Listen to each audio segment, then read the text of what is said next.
শোনো না, তুমি আমার সেই সকাল থেকে কইলা এনে দাঁড়ায় থেকো। আমি জানো তোমার লাগে 1 ঘন্টা অপেক্ষা করছি, এতক্ষণ পরে তুমি কইতে আইলা। আরে তুমি না কর, আমাকে বাড়ি থেকে তো আছি অনেক কষ্ট করে আছি। তুমি তো জানি যে তুই ডাক দিলে কেমন না পরে। তুমি এটা কেমন কথা বলো? তোমার এত ভালোবাসি, তোমার জানো না রাজা। আরে এত কষ্ট আর কি, এটা তুমি কেন কষ্ট দেয়?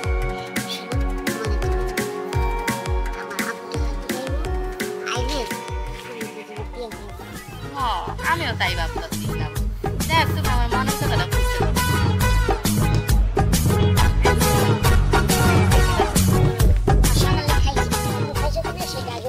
হ্যাঁ আমি খাইছি, আর তোমার কথা খালি ভাবি। ভাবো এরকম অবস্থা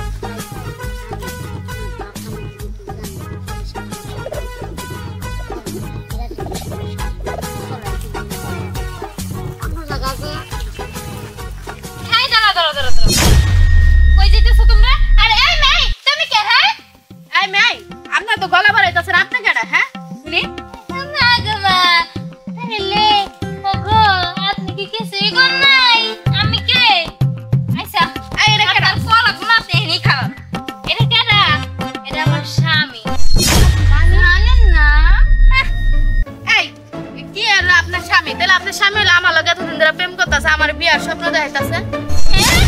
কি গো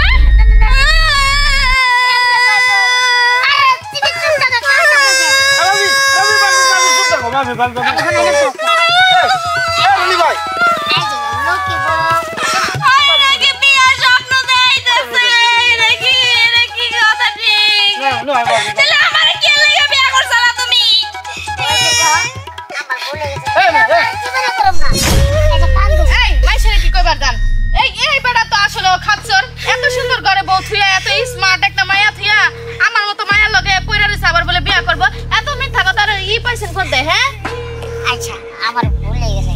আসলে আমি মনে করেন যে বেশি লোক ফুসি এর লেগে এই পরিস্থিতি। যাই হোক আপনার মাফ করে দাও, এরকম আর কোনো সময় না।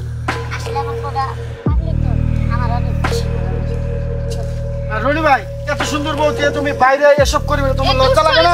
আর কি করব? আচ্ছা ঠিক আছে ভাই, তুমি কি ভালো হবে না? এই যে ভাই আজকের পর থেকে যদি গেল আমার চোখত পড়ে তাহলে কিন্তু অবস্থা খারাপ হবে। চরম শিক্ষা দেবো, চ্যাংতলা কইরা ওই নদীর পানি না ফিক্কা দা খালাই দিয়াম। আচ্ছা ঠিক আছে লো আয় না আয়, তুমি বাসা যাও, যাও বাসা যাও। এই রনি ভাই বাসা যাও।